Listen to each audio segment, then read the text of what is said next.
Moi, me tehdään nyt tällainen aloitusvlogi. Ja me ei haluta tästä liian pitkää, koska kello on yli 12. Ja mä oon Säde ja... Mä oon Nette. Okei, toi kuulosti, kun mä olisin tässä.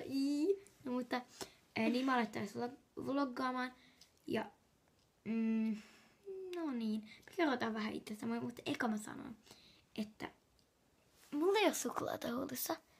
Vaan kun me yritettiin meikata, joka meni vähän pieleen. Niin sitten